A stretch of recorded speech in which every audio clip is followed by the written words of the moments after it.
Hey artists! Today I'm going to show you how to make this super fun project that features the Aurora Borealis or the Northern Lights and a polar bear portrait. I hope you have so much fun today using texture, value, and space to create this project. Happy creating! So to get started on your polar bear and Northern Light project, the first thing you want to do is you want to create the illusion of space. So this is going to be my sky with the Northern Lights, and then I'm going to have some layers of trees, and then of course a snowy ground. So we have a background in the sky, a middle ground with the trees, and a foreground, which is going to be the snow. When we go to create our polar bear, it will be even closer to the viewer of the project. So it will be in the most foreground. So to do our background for our polar bear, we're gonna be starting with some trees. So I want to draw the trees that have the most detail first. So I'm just gonna draw some evergreen trees. And I don't put a lot of detail into these just yet. You'll see how I get some detail on them when I color. But I'm gonna make sure I have one there, and then I want one to be layered behind it. So here are a couple of trees that this one looks in front. So we are creating a feeling of depth in our project. So you can see I'm not creating hard outlines, just enough to make it look like there is a tree there. And I'm gonna do one more over here. This one's kind of big.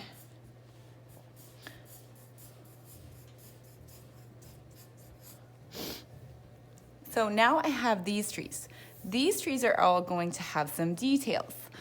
And then I'm gonna draw my horizon line where the ground meets the sky, just hopping over my trees. And I'm gonna put a few more trees back here that I will not put any details on. They're going to be far away. Now my polar bear is actually probably gonna be covering this, so these two are kind of silly. I shouldn't have drawn those. But here's one way back here that this tree is not gonna have any details. And by doing that, it's gonna make sure that it looks farther away. You'll see. So now I have my trees drawn, and it's time to use my markers. And with my markers, I'm going to be adding value to my trees. And so I'm going to be getting colors that would go on evergreen trees out.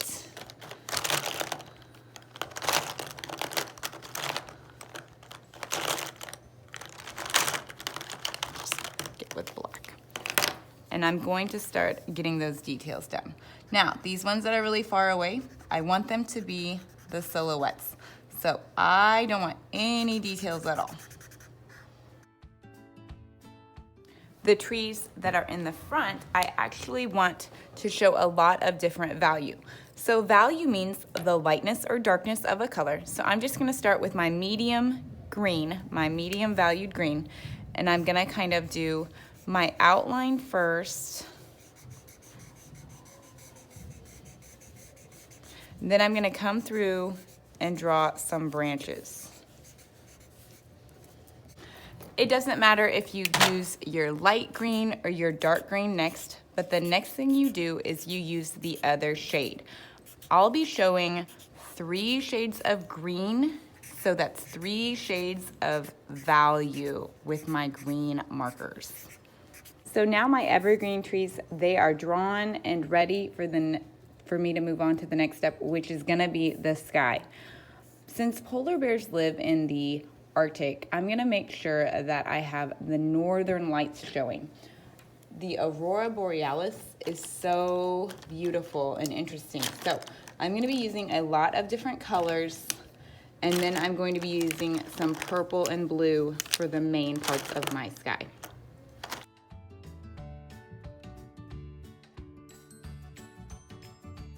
The Aurora Borealis creates waves of color across the sky. So now that I've done that, I'm gonna be focusing on blue and purple to make it look like a night sky in the other areas.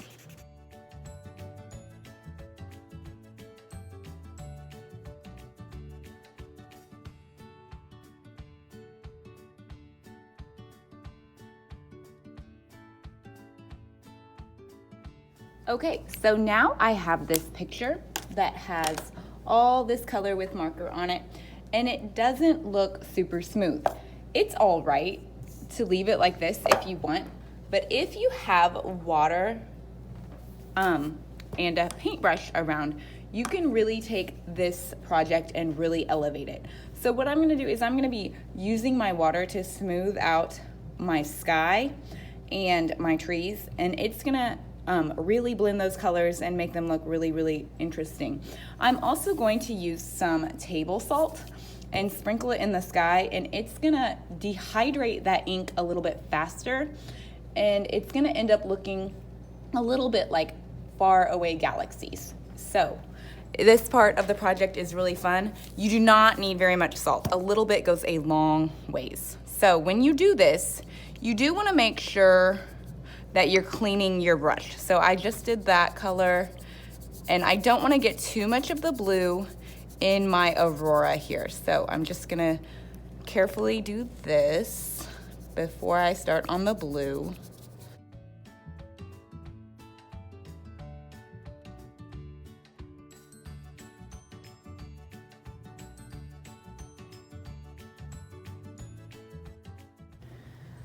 The salt is really going to start to show up as the project dries. It's going to really kind of change the way this background looks.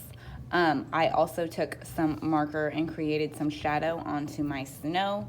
So everything has been blended and is ready for me to create my polar bear to set in front of my background. So to create your polar bear today, it is super fun to just use a material that you all already have. And I like to use newspaper. I want you to be looking for areas of text. So I like this area, and I'm gonna be turning it like this. So it's even going to be vertical like a polar bear's fur would be. Because I worked so hard on that beautiful background, I don't want my polar bear's head to take up a ton of space. So I'm just gonna start cutting this section out. And I'll cut out a circle for my polar bear's head, and then I'll cut out some ears and some shoulders.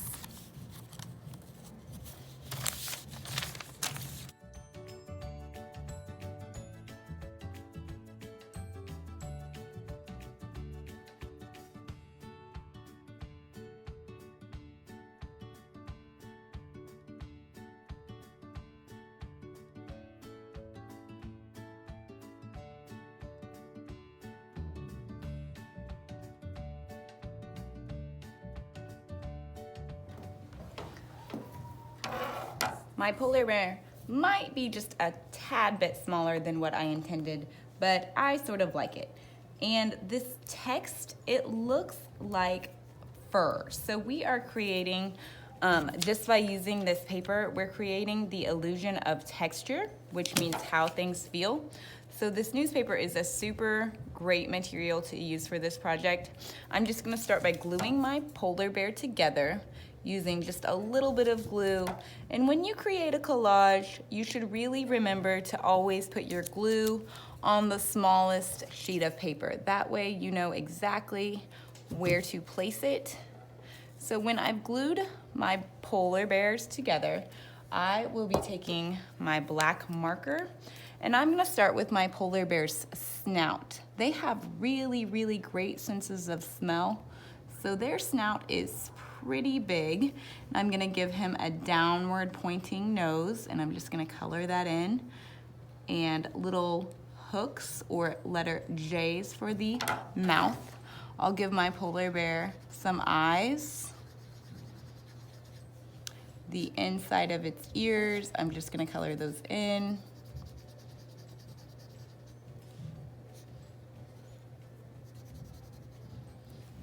And then I'm gonna draw just a little bit of black fur to make it look like it's got some value to it, a little bit more value. Remember, your polar bear this is a nighttime picture, so it doesn't have to be totally, totally white. I've just decided I want my eyes to be slightly bigger, so I'm gonna go around them like that. And then if you have a white oil pastel or a white crayon or white paint, you can do this to your polar bear. And this.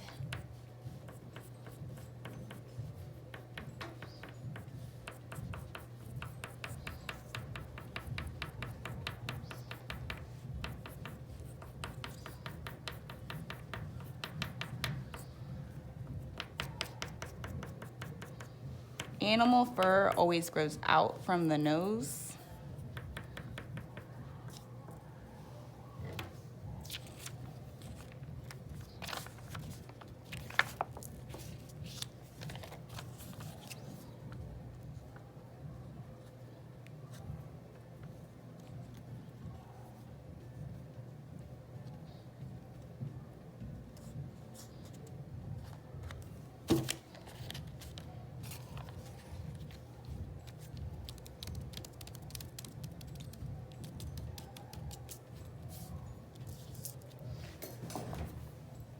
As my background starts to dry, it really starts to look more like the Northern Lights. You can see that I've got far away trees, I've got trees that are a bit closer, I've got the snowy ground and a polar bear. So it really looks like there's a lot of things happening in this picture. You can see the space. The polar bear is in the foreground. These trees are probably what I would call the middle ground. And then way up here, my beautiful Aurora Borealis is the background. You can see that I have white and gray and darker gray and black on my polar bear. So I've shown a lot of value on my polar bear, and it looks furry, and my trees look spiky. So I have texture, value, and space in this project. You can see how the salt is really working. That's a fun detail if you do have some available to you. I hope you have so much fun today creating this project. Happy creating.